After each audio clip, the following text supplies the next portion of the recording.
Thanks for staying with us on Street Beat. Our conversation today centers on suicide prevention, but at the heart of it, it's really all about mental health. Joining us now from Recovery International to talk about that is Laura Janetta, Group Leader, and Mark Waldrop, Assistant Group Leader. Laura and Mark, thank you and welcome to the show. Yeah, thank you. So could you just tell me a little bit about Recovery International? Well, Recovery International is a self-help mental health organization that was started over 75 years ago by a neuropsychiatrist, Dr. Abraham A. Lowe in Chicago. And he started it for his patients that were getting out of the hospital, and he wanted to have like a peer-led group where they could go in between sessions with him and get well and get back out into the community and eventually not even see him. And it doesn't replace the professional. It is an adjunct to anything else somebody is doing to improve their mental health. And it provides a structured method with tools to help you in everyday life. And how did you get involved? Oh, Mark is going to Okay, sure. Thanks, I'll go myself.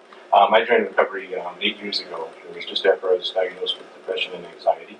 I had gone through a really good program at Beaumont Hospital called the Partial Hospitalization Program. And when I was leaving the program, I was looking for some type of a self-help type group that I could join to help me with some of the skills I had learned in that program. So I talked to the therapist there, and he recommended joining Recovery. So I went to Laura's meeting, and I took to it immediately.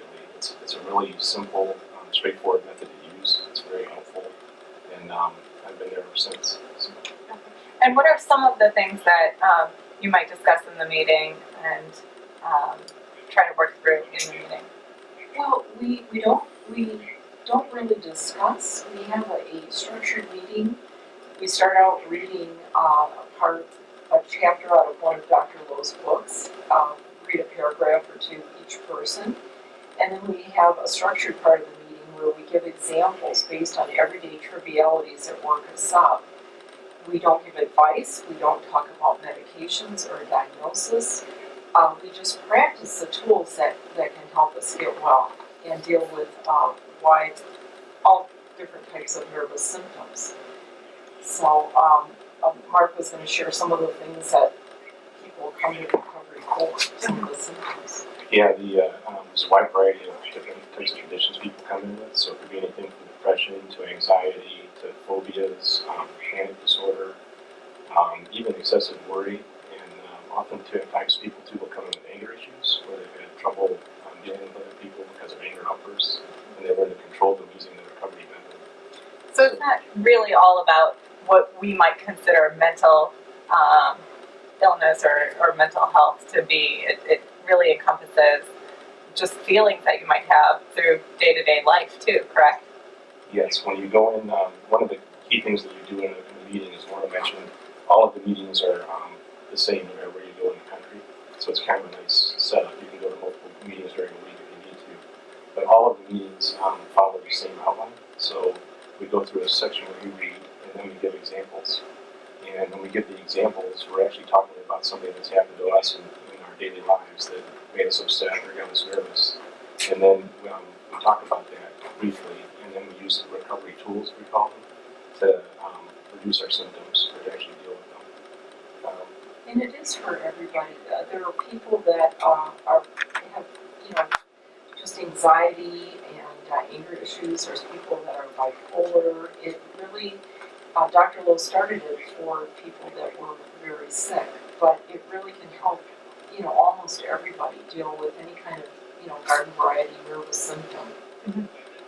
Is it then specifically for the person who might be having these feelings as opposed to maybe a family member who is trying to help somebody else out? That's right. It is self-help. Mm-hmm. But often a family member will bring in somebody, a child, husband, or wife. By the way, it's for 18. You have to be 18 or over to attend meetings. But they'll come with them initially, or sometimes even stay. But it is for the person that is having the nervous symptoms. Mm-hmm. And is it a free thing or? It's free. Okay. We have a voluntary contribution, but there is no charge to attend meetings. And you said too that there are multiple locations as well. Now, are they in the Detroit area too? Yeah, there are 26 meetings in Michigan as a whole, and there are 15 of them in the Detroit area specifically. And there are different days and nights and mornings during the week, so there's plenty of times people can come. People can volunteer then as well at this. Well, you know, they can, but they have to be somebody that's in the group. You know, Mark started coming and then he stayed and became an assistant leader. I became a leader. And so we're just average members of the group. Oh, great. Thank you so much, and thank you for joining us and talking to us about this today. For more information, visit recoveryinternational.org.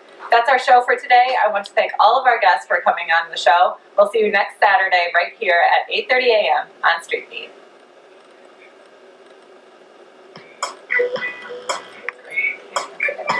Yeah, no, that was perfect.